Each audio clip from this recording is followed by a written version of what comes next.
যাদেরকে আল্লাহ তাআলা নবুয়ত দিয়েছেন। আর নবুয়তের মাকাম এত উচ্চ, আর নবুয়তের মাকাম ও মর্যাদা এত উচ্চ, এর আসল এত উচ্চ আসল এটা যে কোনো মানুষ মেহনতের দ্বারা কামও করতে পারে না, হাসিল করতে পারে না। নবুয়তের মাকাম এটা আল্লাহ তাআলার পক্ষ থেকে বাছাই করা হয়।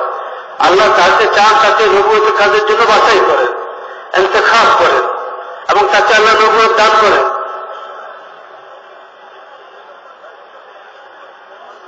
তো ঈসা আলাইহিস সালাম আল্লাহ তাআলার নবী ছিলেন, তাকে আল্লাহ তাআলা আসমানে উঠাই নিয়ে গেছেন। তিনি এখনো জিন্দা আসমানে আছেন। আবার তিনি শেষ জামানায় আসবেন, দাজ্জালকে তিনি হত্যা করবেন, দাজ্জালের ফিতনাকে তিনি মিটাবেন, আল্লাহ তাআলা তাকে দুনিয়াতে পাঠাবেন, তিনি আবার আসবেন। নবী হওয়া সত্ত্বেও তিনি শরীয়তের সাহেবে শরীয়ত ছিলেন, শরীয়তওয়ালা ছিলেন। তিনি এক শরীয়তের উপরে শরীয়ত আল্লাহ তাআলার কাছ থেকে জীবন যাপনের এক বিধান আর শরীয়ত নিয়ে আসছিলেন, আর কিতাব নিয়ে আসছিলেন। সাহেবে কিতাব ছিলেন, তার উপর কিতাব অবতীর্ণ হয়েছে, ইনজিল কিতাব অবতীর্ণ হয়েছে, এবং তিনি শরীয়ত নিয়ে আসছিলেন। এত সত্ত্বেও ওই নবী যিনি কিতাবওয়ালা ও শরীয়তওয়ালা, তিনি আসবেন আখিরি জামানাতে, কিন্তু তিনি নিজের শরীয়তের উপর চলবেন না, নিজের কিতাবের উপর আমল করবেন না। তিনি তো মুহাম্মদ সাল্লাল্লাহু আলাইহি ওয়াসাল্লামের শরীয়তের উপর চলবেন, তিনি মুহাম্মদ সাল্লাল্লাহু আলাইহি ওয়াসাল্লামের কিতাবের উপর আমল করবেন। একজন নবী আর বড় বড় নবীদের মধ্যে থেকে চারটা কিতাব বড়, আর চারজন নবী নবীদের মধ্যে বড়, আর চারটা কিতাব সমস্ত কিতাবের মধ্যে বড়, আর তার মধ্যে ঈসা আলাইহিস সালাম একজন। এখন চিন্তা করেন যে হুজুর সাল্লাল্লাহু আলাইহি ওয়াসাল্লামের উম্মত হওয়া কত বড় সৌভাগ্যের বিষয় এটা, যে আল্লাহ তাআলা আমাদেরকে হুজুর সাল্লাল্লাহু আলাইহি ওয়াসাল্লামের উম্মতের মধ্যে পয়দা করে ওই মাকাম আমাদেরকে দান করেছেন, যা কোনো উম্মত সেই মাকাম ও মর্যাদা লাভ করতে পারে না। এই উম্মতের মর্যাদা, এই উম্মতের মাকাম কিয়ামতের ময়দানে প্রকাশ করবেন আল্লাহ তাআলা। এই উম্মত যখন বিশেষ বিশেষ মাকাম লাভ করবে, কিয়ামতের ময়দানে মর্যাদা লাভ করবে, তো অন্য অন্য উম্মতরা পরস্পর একে অন্যকে জিজ্ঞেস করবে, কারা এরা, এরা কারা, এরা কি কোন নবী, এরা কি কোন রসুল, এরা কারা? এরা মুহাম্মদ সাল্লাল্লাহু আলাইহি ওয়াসাল্লামের উম্মত, এরা মুহাম্মদ সাল্লাল্লাহু আলাইহি ওয়াসাল্লামের উম্মত।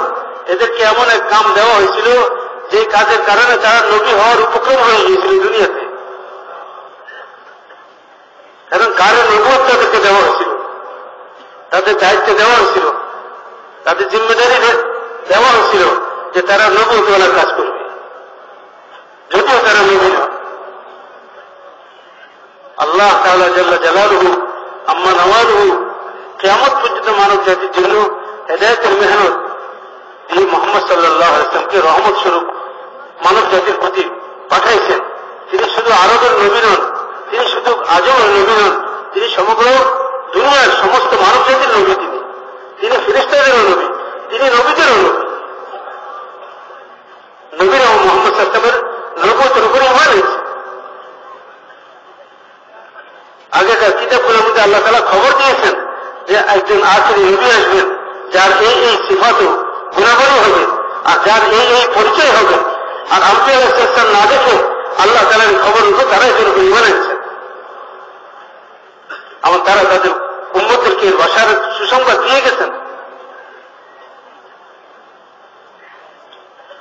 মুহাম্মদ সাল্লাল্লাহু আলাইহি ওয়াসাল্লাম উম্মতের মধ্যে পয়দা করে আল্লাহ তাআলা নবুয়তওয়ালা কাজের জিম্মেদারি উম্মতকে আল্লাহ তাআলা দিয়েছেন। আল্লাহ তাআলা যেভাবে নবীদেরকে সমস্ত মানব জাতির মধ্যে থেকে নবুয়তের কাজের জন্য বাছাই করেছেন, এমনি ভাবে মুহাম্মদ সাল্লাল্লাহু আলাইহি ওয়াসাল্লামের উম্মতকে আল্লাহ সমস্ত উম্মতের মধ্যে থেকে এই কাজের জন্য বাছাই করেছেন। হযরত মাওলানা ইলিয়াস সাহেব রাহমাতুল্লাহ ফরমান যে আল্লাহ তাআলা যেভাবে আম্বিয়ায়ে সাবিকিনকে পূর্ববর্তী নবীদেরকে বাছাই করতেন দাওয়াতের কাজের জন্য, আল্লাহ তাআলা মুহাম্মদ সাল্লাল্লাহু আলাইহি ওয়াসাল্লামের এক একজন উম্মতকে এভাবে বাছাই করছেন দাওয়াতওয়ালা কাজের জন্য। এদেরকে ইন্তেখাব করা হচ্ছে, কুনতুম খায়রা উম্মাতিন উখরিজাত লিন-নাস, সমস্ত উম্মতকে বলা হচ্ছে তোমরা খায়রা উম্মত, সর্বোত্তম উম্মত, তোমাদেরকে পাঠানো হয়েছে, তোমাদেরকে দুনিয়াতে প্রেরণ করা হয়েছে। যেভাবে নবীদেরকে দুনিয়াতে আল্লাহ তাআলা প্রেরণ করতেন মানুষের খায়ের খাই, মানুষের হেদায়েত ও মানুষের কল্যাণের জন্য আল্লাহ তাআলা হে মুহাম্মদ সাল্লাল্লাহু আলাইহি ওয়াসাল্লাম তোমাদেরকে শ্রেষ্ঠ উম্মত বানিয়েছেন, খায়ের উম্মত বানিয়েছেন এবং তোমাদেরকে বিশ্বের মানুষের কল্যাণের জন্য পাঠিয়েছেন।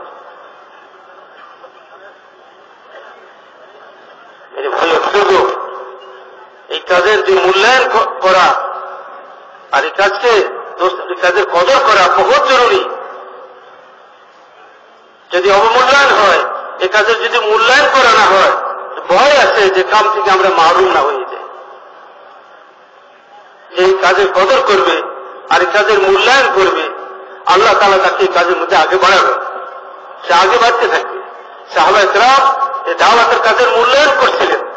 আপনার জান, আপনার মাল আর জীবনের সমস্ত মাহবুব ও জীবনের সমস্ত প্রিয় বস্তুগুলোকে এই দাওয়াতের টাকাদের সামনে মিটিয়েছেন, কোরবানি দিয়েছেন। ঘর তাদের কাছে দাওয়াতের টাকাটা পুরা করার মোকাবেলায় কোনদিন বাধা হতে পারে নাই। বিবি, বাচ্চা, ওলাদের মহব্বত এবং দুনিয়ার জরুরত প্রয়োজন কোনদিন দাওয়াতের টাকাটা পুরা করার ব্যাপারে তাদের কাছে বাধা হতে পারে নাই। তারা এই সব কিছুকে ডিঙ্গাই দাওয়াতের টাকাটাকে পুরা করছে। এভাবেই উম্মতের তরবিয়ত করা হয়েছিল। যে উম্মত আল্লাহর রাস্তায় চলতেছিল, দীর্ঘ সময় চলতে চলতে চলতে চলতে উম্মতের হাল কিরকম ছিল যে তারা দেখতেছিল যে তারা এই টাকাটা পুরো করতে করতে ঘর বাড়ির খবর নিতে পারতেছে না, বাগ বাগিচা, ক্ষেত কৃষির খবর নিতে পারতেছে না, যার কারণে বাগ বাগিচাগুলো উজাড় হয়ে যেতেছে, শুকিয়ে যেতেছে, ক্ষেত খামারগুলো নষ্ট হয়ে যেতেছে, ঘর বাড়ি উজাড় হয়ে যেতেছে। তো তারা নিজেরা আপসের মধ্যে পরামর্শ করলো যে আমরা কি কিছুদিনের জন্য ছুটি নিতে পারি না দাওয়াতের টাকাটা থেকে, কিছুদিনের জন্য। আর আল্লাহ পাকের মেহরবানিতে এখন তো মেহনত করনেওয়ালাদের সংখ্যা আগেছে অনেক বাড়ছে, টাকাটা পুরা করনেওয়ালা অনেক তৈরি হয়েছে।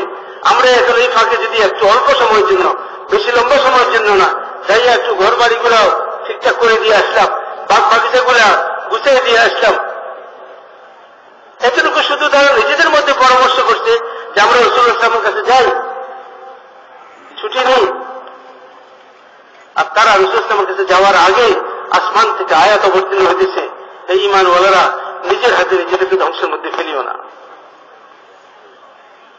খবরদার। এটা নিজেকে ধ্বংস করা।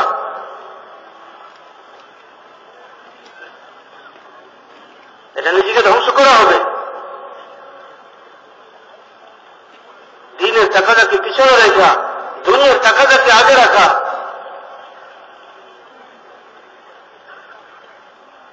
মেরে ভাইয়ের বুজুর্গ কাব ইবনে মালিক রাদিয়াল্লাহু তাআলার ঘটনা শুনেছেন আপনাদেরকে কালকে, যে যিনি সবসময় আল্লাহ রাস্তায় চলছেন, সব সময় বড় বড় তাকাদাগুলা রাসূলুল্লাহ সাল্লাল্লাহু আলাইহি ওয়াসাল্লামের সাথে সফর করছেন, বড় বড় তাকাদা পুরা করছেন, সব সময় কাজের মধ্যে লাগিয়েছিলেন।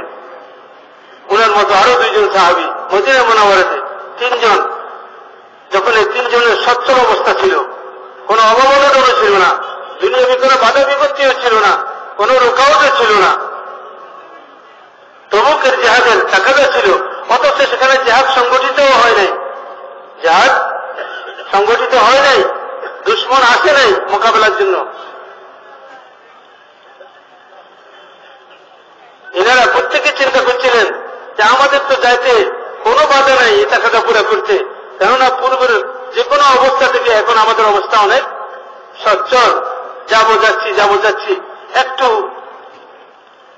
বেখেয়ালি হয়ে গেছে। আসলে এই উম্মতের জন্য আল্লাহ তাআলা উসুল বাইর করবেন, এই উম্মতকে আল্লাহ তাআলা এই কাজের উসুল শিখাইবেন,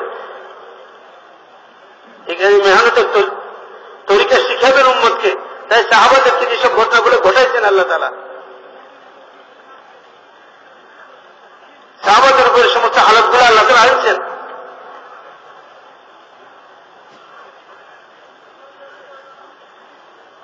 এই তিনজনের তবুকের জিহাদের অনুপস্থিতি এটা একটা সাময়িক বিষয় না, সবসময় আল্লাহ রাস্তার দিনের টাকাটা তারা পুরা করছে। এতটুকু আল্লাহ তাআলা নারাজ হয়েছেন, আল্লাহ রসুল এতটুকু নারাজ হয়েছেন তিনজনের প্রতি যে এদের সালাম কালাম এদের সাথে বন্ধ হয়ে গেছে। মদিনায় কেউ তাদেরকে সালাম দেয় না, মদিনায় কেউ তাদের সাথে কথা বলে না। ঘরের বাইরে মদিনার জমিন যেন তাদের জন্য সংকীর্ণ হয়ে গেল। 40 দিন 50 দিন পর্যন্ত দীর্ঘ সময় সবচেয়ে প্রান্তীয় বন্ধু, দোস্ত, আপনজন তারাও কথা বলে না, মুখ ফিরে এনে।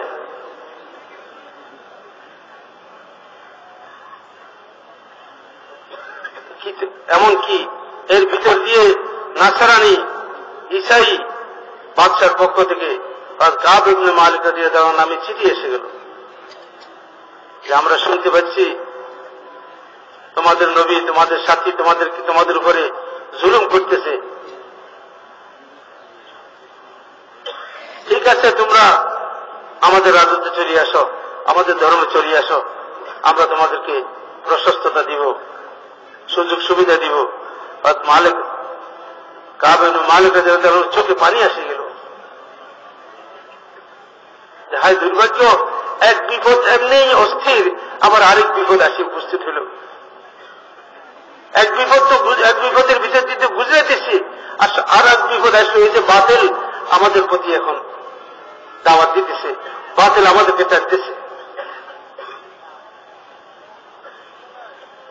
তোমার ভাই আর বুজুর্গ, হুজুর সাল্লাল্লাহু আলাইহি ওয়াসাল্লাম এই উম্মতের তরবিয়ত করছেন এইভাবে দাওয়াতের মেহনতের মধ্যে যে আপনার সকল তাকাজা কোরবান করো দাওয়াতের তাকাজার সামনে, তাহলে এই মেহনতের কদরদারি হবে।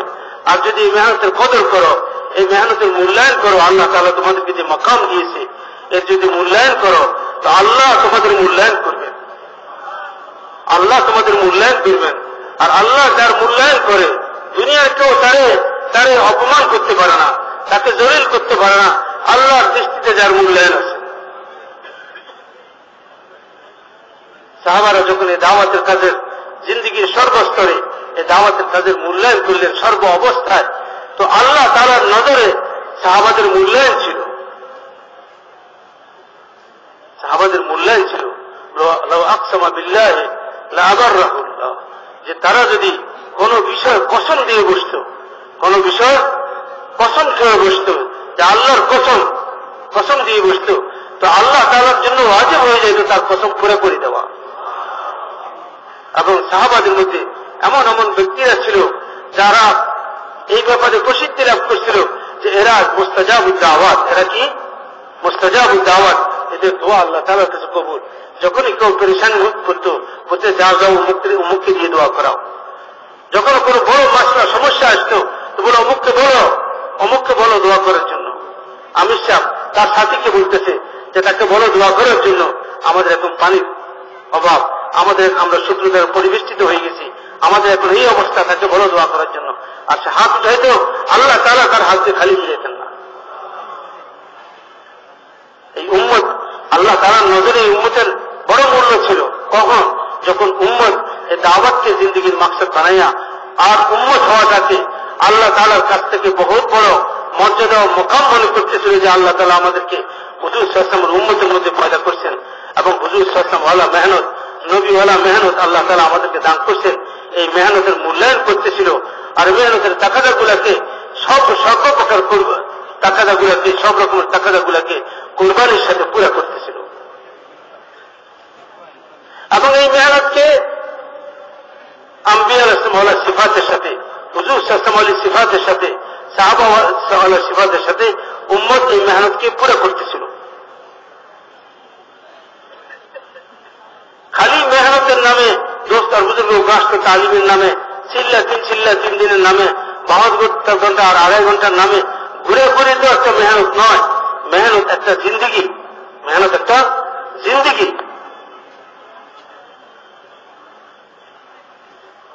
মেহনত মানে একটা জিন্দিগি, মেহনত মানে নমুনা ও আদর্শ। আম্বিয়া রাসূলুল্লাহ সাল্লাল্লাহু আলাইহি ওয়াসাল্লাম মেহনত নিয়ে আসতেন, কি অর্থ? জিন্দিগি নিয়ে আসতেন। কি নিয়ে আসতেন? জিন্দিগি নিয়ে আসতেন। উম্মতের সামনে জিন্দিগি পেশ করতেন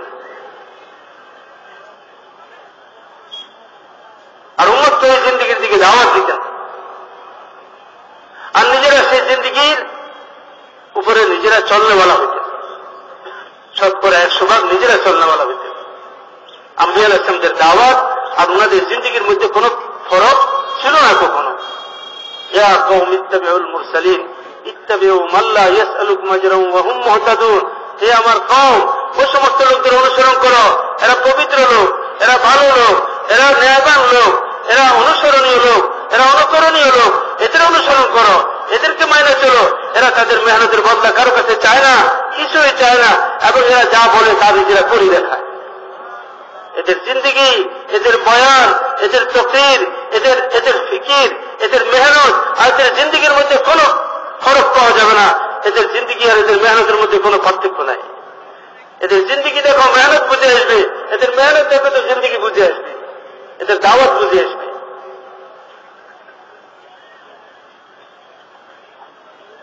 সাহাবা একরাম যখন দাওয়াত দিতে যেতেন তো সাহাবা একরামদেরকে জিজ্ঞেস করা হয়েছে, কেন এসছো, কি চাও তোমরা? ওনাদের একই কথা ছিল, ইন্নামা হিমামুনাল আখিরাহ, কিছুই চাই না তোমাদের কাছে, আমরা তো আখিরাত চাই। আমরা কি চাই? আমরা আখিরাত চাই।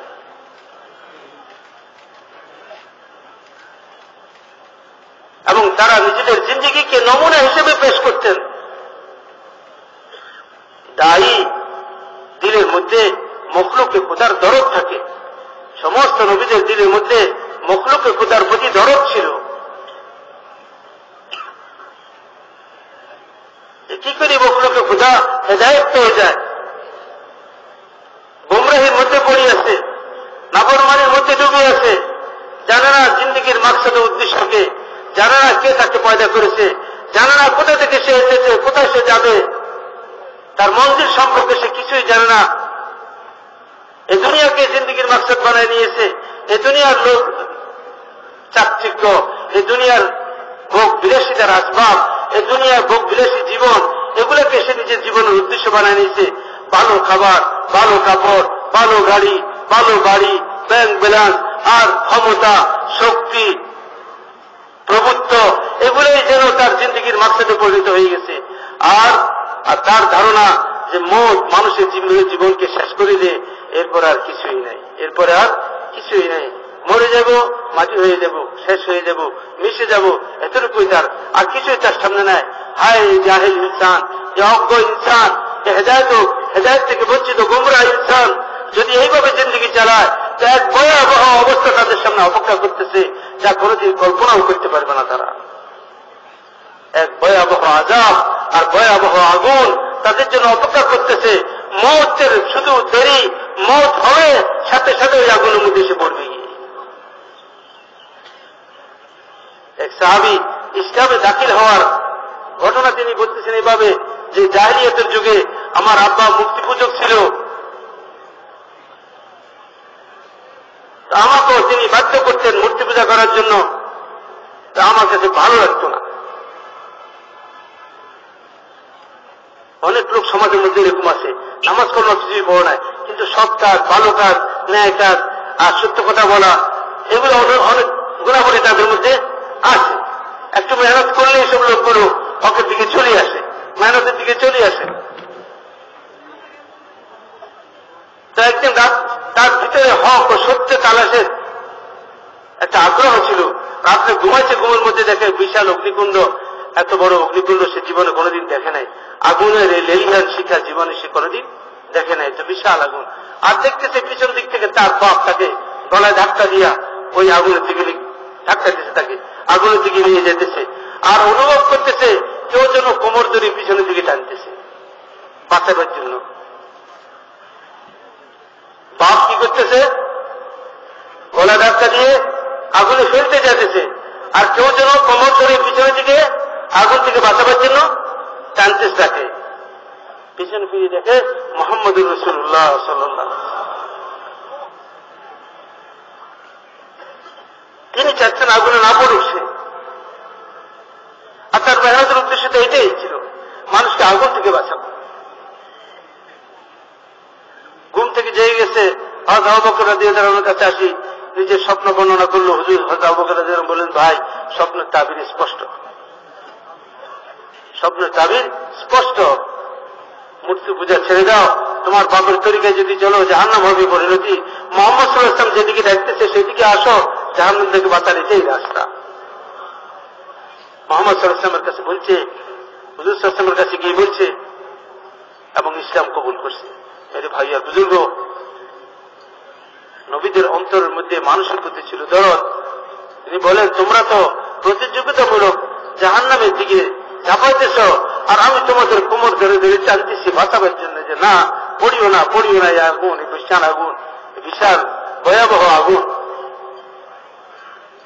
তো নবীদের অন্তরের মধ্যে উম্মতের জন্য দরদ হইতে, দায়ী যে হবে তার অন্তরের মধ্যে উম্মতের জন্য কি হতে হবে? দরদ হইতে হবে। দরদ না হলে সে মেহনত করতে পারবে না। কোরবানি আর ত্যাগ স্বীকার করা কষ্ট। মানুষের যে জিনিসের জন্য দরদ আছে সেই জিনিসের জন্যই সে কোরবানি দিয়ে ত্যাগ স্বীকার করে, আর যে জিনিসের জন্য দরদ নাই সেটা সে করতে পারে না। আর দরদও পয়দা হয় কোন জিনিসের পিছনে যখন মানুষ মেহনত করে। কোন জিনিসের পিছনে যখন মানুষ মেহনত করে দীর্ঘ সময় কোরবানি দেয়, তো ওই জিনিসের মহব্বত আর দরদ দিলের মধ্যে পয়দা হয়। ইহুদির লাশ যাইতেছে, হুজুর সাল্লাল্লাহু আলাইহি ওয়াসাল্লাম কাঁদতেছেন, জানাজা নিয়ে যাইতেছে ইহুদি, হুজুর কাঁদতেছেন। সাহাবাগণ বলেন, ইয়া রাসূলুল্লাহ কাঁদতেছেন কেন? তো মুসলমান না, কাফের। হুজুর সাল্লাল্লাহু আলাইহি ওয়াসাল্লাম ফরমান, আমিও জানি সেই ইহুদির জানাজা, কাফেরের জানাজা। আমি কাঁদতেছি এর জন্যই যে আমি জীবিত আছি, আর এই অবস্থায় আমার উম্মত ঈমান ছাড়া দুনিয়া থেকে যাইতেছে। এক নওজওয়ান ইহুদির ছেলে রাসূলুল্লাহ সাল্লাল্লাহু আলাইহি ওয়াসাল্লামের খেদমত করতো, হুজুর সাল্লাল্লাহু আলাইহি ওয়াসাল্লামের খেদমতে আসতো, হুজুরের মজলিসে বসতো। কয়েকদিন হুজুর দেখলেন না তাকে, পেরেশান হয়ে গেলেন, ভাই ওই ছেলেটা কোথায়, ওই ছেলেটা কোথায়? আমাদের মসজিদ আর জমাতের সাথে যদি এক মাসও না থাকে, তা আমাদের কোনো চিন্তাও থাকে না এর সাথে কোথায় আছে।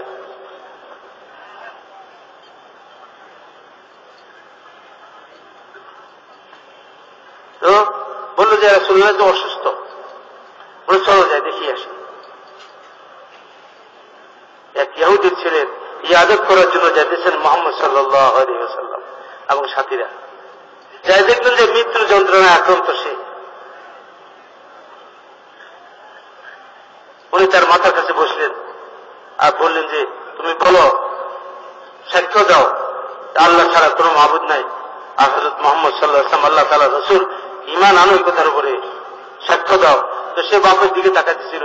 বাপ তো আহলে কিতাব ছিল, তারা জানে যে ইনি নবী। তো বাপ ছেলেকে বললো, আতে আবুল কাসিম, আরে আমার দিকে তাকাইও না, মুহাম্মদ সাল্লাল্লাহু আলাইহি ওয়াসাল্লাম যেটা বলে সেটা শুনো। কলমা পড়ছে, সাথে সাথে জান দাঁড়িয়ে গেছে, চলে গেছে। হুজুর সাল্লাল্লাহু আলাইহি ওয়াসাল্লাম চেহারা উজ্জ্বল। এই অবস্থা এই কথা বলতে বলতে বলতেছেন, আলহামদুলিল্লাহ ইল্লাযী, সমস্ত প্রশংসা ওই আল্লাহর জন্য যে আমাকে তার নাজাতের জন্য, হেদায়েতের জন্য জরিয়া বানাইছেন, এবং তাকে আল্লাহ তাআলা জাহান্নাম থেকে মুক্তির জন্য আল্লাহ তাআলা আমাকে জরিয়া বানাইছেন। মেরে ভাই আর বুজুর্গ, বহুত বড় মেহনত। এই মেহনত তো দোস্ত নবীওয়ালা দরদ দিয়ে করতে হবে, নবীওয়ালা দরদের সাথে করতে হবে, এবং এই মেহনত নবীওয়ালা ইয়াকিনের সাথে করতে হবে। মেহনত করেওয়ালার মেহনতের উপরে ইয়াকিন থাকা চাই। নবীর নবুয়তের উপর ঈমান নবীর জন্য জরুরি। নবীর নবুয়তের বিনা ঈমান আনাটা আমাদের উপর যেরকম জরুরি, মানুষের উপর যেরকম জরুরি, ঠিক নবীর নিজের উপরও তার নিজের নবুয়তের উপর ঈমান রাখা জরুরি। কথা বুঝে আসছে? এবং তার নিজের মেহনতের উপর ইয়াকিন করা যে এই মেহনত হক, আর এই মেহনতের দ্বারাই আল্লাহ তাআলা দুনিয়া আখিরাতে নাজাত দিবেন, এই মেহনত দ্বারাই আল্লাহ সমস্ত মাসাইলের হল করবেন, এই মেহনতের মধ্যেই সমস্ত মানব জাতির কল্যাণ, এই মেহনতের মধ্যেই সমস্ত মানব জাতির হেফাজত রয়েছে, সমস্ত মানব জাতির দুনিয়া আখিরাতে কামিয়াবি ও সফলতা রয়েছে। এই কথার ইয়াকিন মেহনত করেওয়ালার দিলের মধ্যে থাকতে হবে। নবীর এই ইয়াকিনের উপরে মেহনত করতেন যে একমাত্র রাস্তা এটাই তোমাদের কামিয়াবির জন্য, যে আমি আল্লাহর কাছ থেকে নিয়ে আসছি। আমানা রাসূলু বিমা উনজিলা ইলাইহি মির রাব্বিহি ওয়াল মুমিনুন।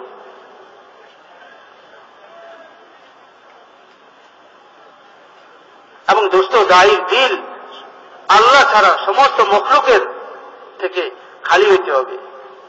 দায়ীর দাওয়াত তখন শক্তিশালী হয়, দায়ীর দাওয়াতের দ্বারা জিন্দগি তখন বদলায়, দায়ীর দাওয়াতের দ্বারা দিলের রোগ তখন পরিবর্তন হয়, যখন দায়ীর দিল আল্লাহ তাআলার গায়ের থেকে, মখলুক থেকে খালি। গায়ের দিল যদি মখলুকের দ্বারা মুতাআসসির থাকে, গায়ের দিল যদি গায়রুল্লাহ দ্বারা মুতাআসসির থাকে, ও গায়ের দাওয়াতের দ্বারা অন্যের দিল পরিবর্তন হওয়া তো মাসলেই আসে না, কেননা তার মেহনতের দ্বারা তো তার নিজের দিলই পরিবর্তন হয় নাই এখনো। এই জন্য আমাদের বড়রা বলেন, আমাদের এই মেহনত অন্যের হেদায়েতের জন্য নয়, অন্যকে হেদায়েত করার জন্য নয়, আমাদের এই মেহনত দোস্ত আমাদের নিজেদের জিন্দগিকে সহি করার জন্য, আমাদের নিজের ইয়াকিনকে সহি করার জন্য, আমাদের নিজেদের আমল ও আখলাককে সহি করার জন্য, আমাদের জিন্দগিকে শরীয়ত ও সুন্নতের উপর আনার জন্য, হুজুর সাল্লাল্লাহু আলাইহি ওয়াসাল্লামের হেদায়েতের উপর আমাদের জিন্দগিকে আনার জন্য। কেননা আল্লাহ তাআলা দাওয়াতের মেহনত ওই ধরনের লোকদের দ্বারা আল্লাহ তাআলা দাওয়াতের মেহনত করার, আর ওই ধরনের লোকদের কোরবানি ও জান মালের কোরবানি ও রাতের কান্নাকাটি ও তাদের মেহনত মুজাহাদার দ্বারা আল্লাহ কওমের হেদায়েতের ফয়সালা করেন, মুলকের হেদায়েতের ফয়সালা করেন, যারা মেহনতের দ্বারা নিজেদের জিন্দগিকে বদলাইছে, নিজেদের ধ্যান ধারণাকে বদলাইছে, নিজেদের ফিকিরকে বদলাইছে এবং নবুয়ত ওয়ালা সিফাতের সাথে মেহনতকে করে, উত্তম আখলাকের সাথে মেহনত করে।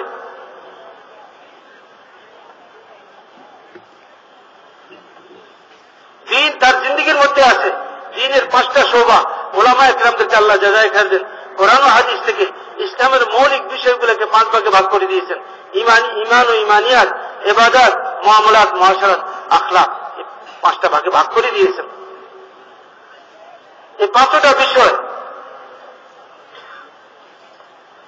দায়ী দাওয়াতের রাস্তায় চলতে থাকে আর এই পরিপূর্ণ দ্বীনের সমস্ত শোভাগুলোকে নিজের মধ্যে জিন্দা করার মেহনত করতে থাকে এবং এর জন্য কোশিশ করতে থাকে। যখন দায়ের জিন্দগির মধ্যে এই দ্বীনের এই শোভাগুলা জিন্দা হয়ে যায়, তখন দায়ের দাওয়াতের মধ্যে আসর পয়দা হয়। ওমান আহসানু কওলাম মিম্মান দাআ ইলাল্লাহ ওয়া আমিলা সালিহান ওয়া ক্বালা ইন্নানী মিনাল মুসলিমিন। ওই ব্যক্তির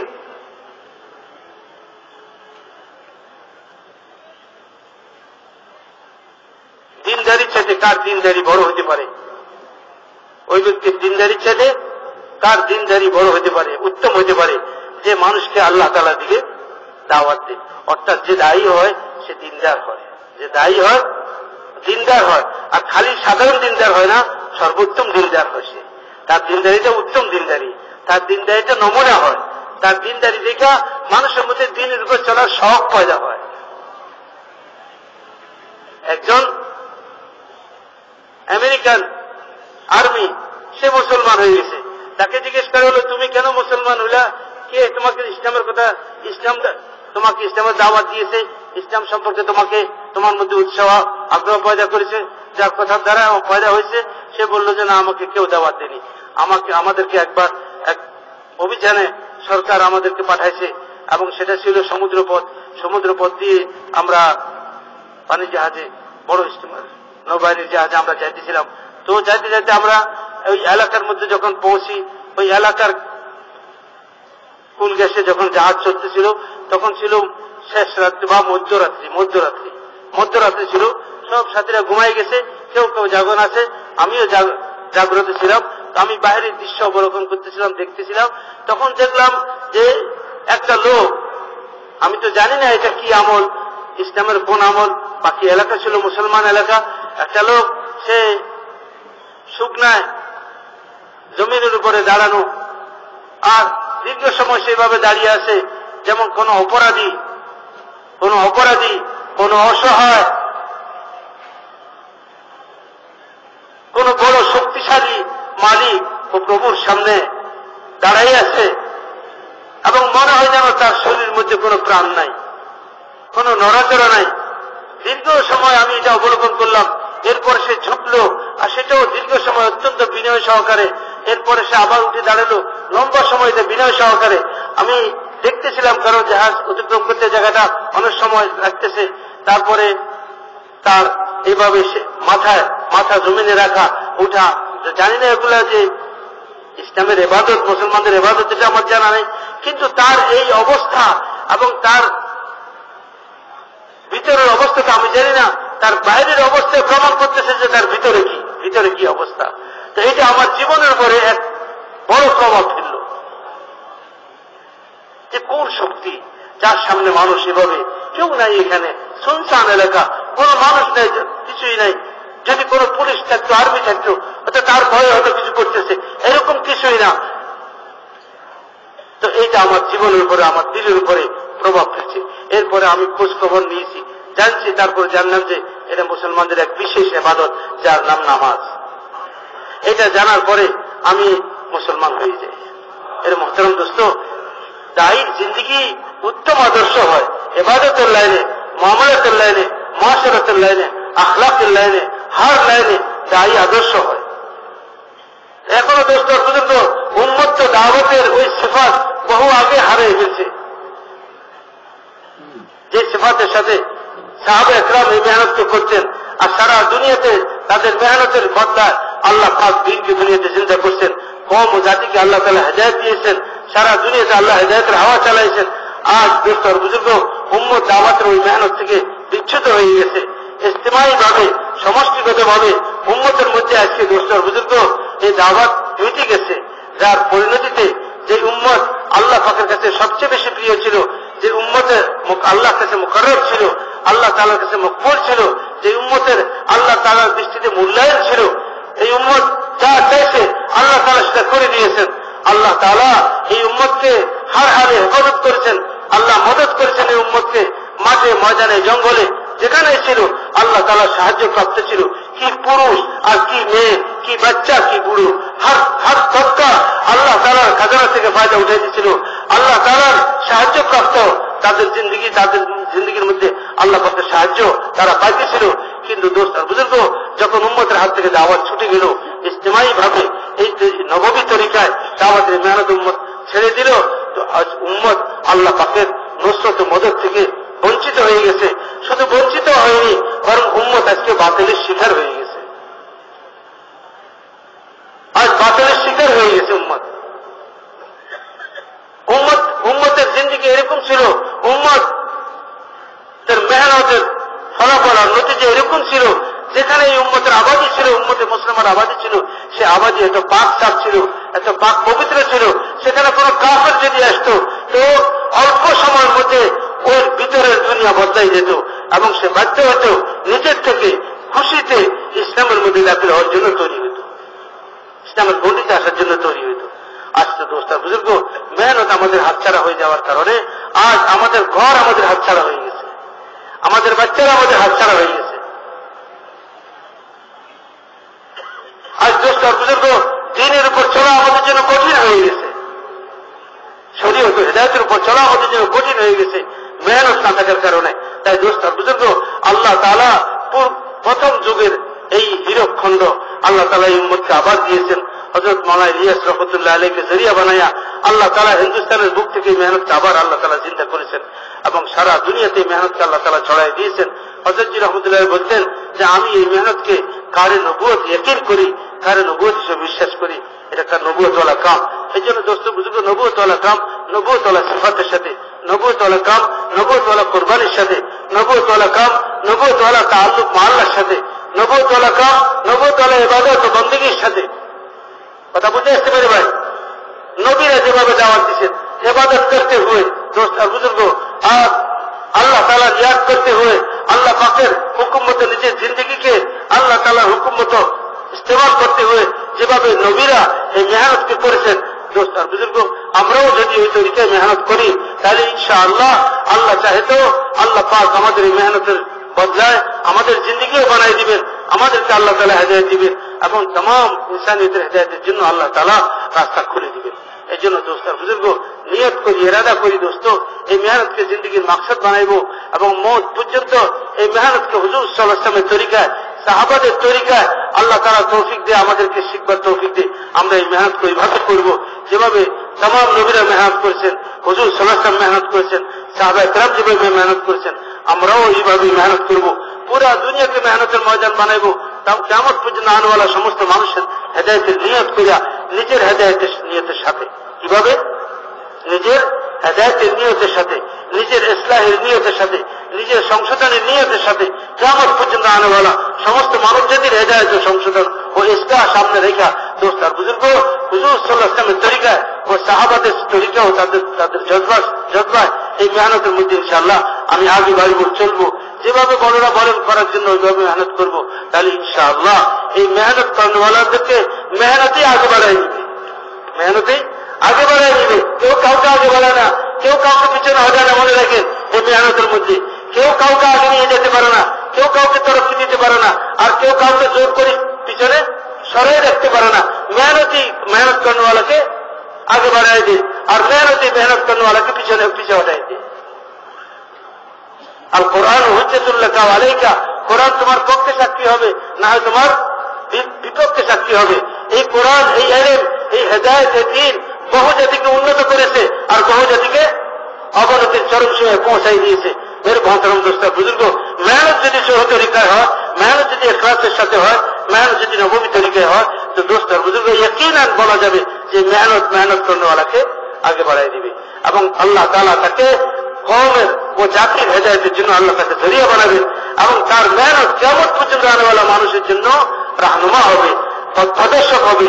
সে দুনিয়া থেকে চলে যাবে, কিন্তু তার মেহনতের ধারা কিয়ামত পর্যন্ত চলবে, আর ওর আজের অবশ্যই কবরে থেকে পাইতে থাকবে। এই জন্য দোস্ত বুজুর্গ মেহনত করার নিয়ত করছি আমরা সবাই। ভাই আমরা সবাই পুরনো সাথী, এখানে আমরা আসছি জিম্মাদার সাথী, যারা আমরা আমাদের সাথীদেরকে নিয়ে চলছি, মজমাকে নিয়ে চলছি। মেরে ভাই বুজুর্গ, কালকে আমার মাওলানা আব্দুল রশিদ সাহেব এলান করতেছেন, আমার খুব ভালো লাগছে এলানটা। উনি এলানের মধ্যে বলতেছেন এতদিন তো আমরা চালাইছি, এখন এখানে আমরা চলে দেখাই, এখানে আমরা চলে দেখি। সব তো পুরনো, সব তো জিম্মাদার, সব চালানোওয়ালা, আমরা চালানোওয়ালা। অনেক সময় চালাতে নিজে চালার কথা ভুলে যায় মানুষ। চালাতে চালানোর মেজাজ পয়দা হয়, চলার মেজাজ আর থাকে না। তো দেখা যায় সাধারণ সাথীর সাথে চলতে পারে না, কথা বুঝে আসছে। ওই যে বলুন মসজিদ ও জামাতের যে 3 দিনের জামাত, সব পুরানরা একসাথে চলে যায়, নতুন কেউ নেই। এর কারণ এটাই যে নতুনদের উপর মেহনত করি, নতুনদেরকে লইয়া চলার মেজাজ নাই, চলতে পারে না।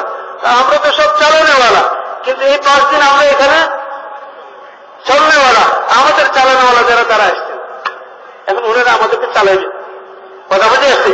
এই 5 দিন যদি চলে দেখা যেতে পারি হাত জিনিসগুলোকে সুন্দরভাবে, তো আল্লাহ চাইবে ইনশাআল্লাহ আল্লাহ তাআলা আমাদের থেকে কাম নেবেন। এই জন্য ভাই মাগরিবের পরে বয়ান আছে জরুরি এবং আহম মুযাকারা বয়ান। প্রত্যেক সাথী আমরা ইমামের সাথে বসি। এখন মাগরিবের 15-20 মিনিটের মতো আছে, এই সময়ের মধ্যে যাদের ওযু নেই ওযু করে নেন।